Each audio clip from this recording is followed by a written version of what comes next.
Well, earlier today, I spoke to Bouthaina Shabaan. She is the political advisor to President Bashar al-Assad. And I put it to her that the UN is increasingly concerned about the government blocking some of the aid deliverers. I met them yesterday, and they all praised the Syrian government for its cooperation. They praise it to your face because they need to cooperate with you. But people in those suburbs are really suffering. And the UN report that has just come out says that the siege is really hurting people. There's a great fear that people are going to be starved in those suburbs over the winter. I don't know whether other countries fear that people will starve. If they fear, they shouldn't hand arms and money to these terrorists, to Al-Qaeda groups who are killing our people. The Syrian government is doing everything it can so that food will reach our citizens. There's nobody who can love our citizens more than we do. But why not allow humanitarian access, allow corridors? Why not allow food to go over the border from Turkey? Across the border from Turkey, we have all the terrorists, thousands and millions of terrorists. Why don't they, and the armaments, why don't they send the food? If they can make missiles and armament reach everywhere in Syria, why can't they make sure for the food to reach everywhere?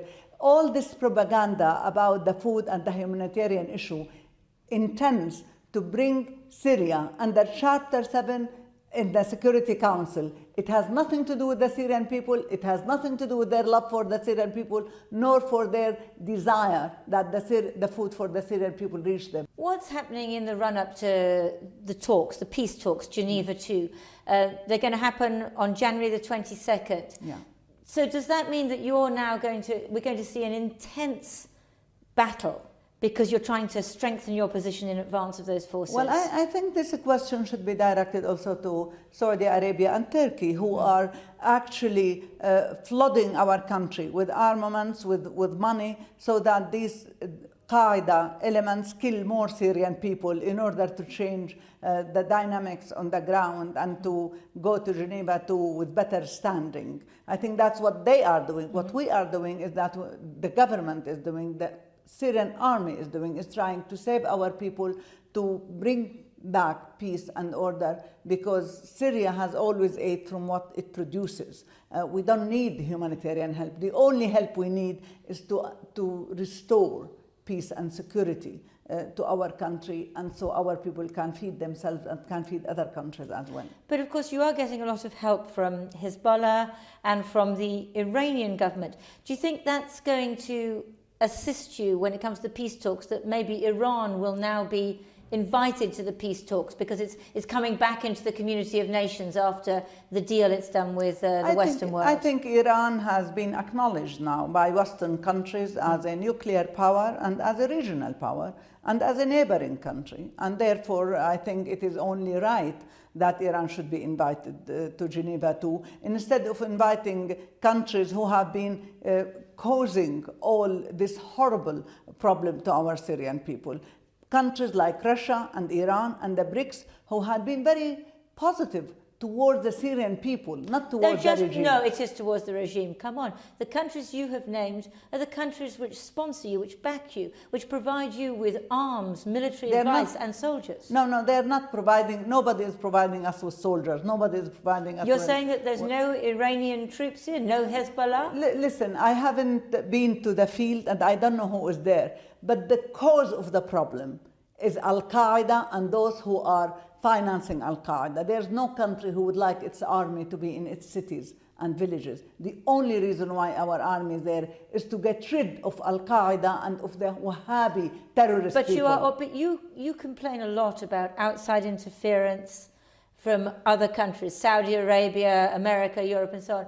And yet the outside interference goes two ways, because the influence of Iran here is huge. Without Iran, you'd be in an extremely difficult situation, wouldn't you? It's not true.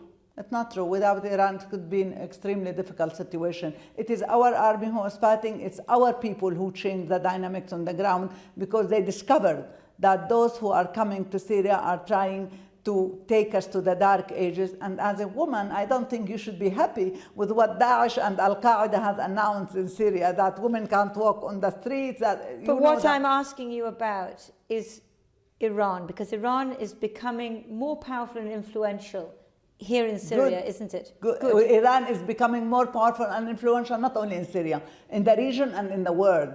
Iran, now the world is seeing the real face of Iran.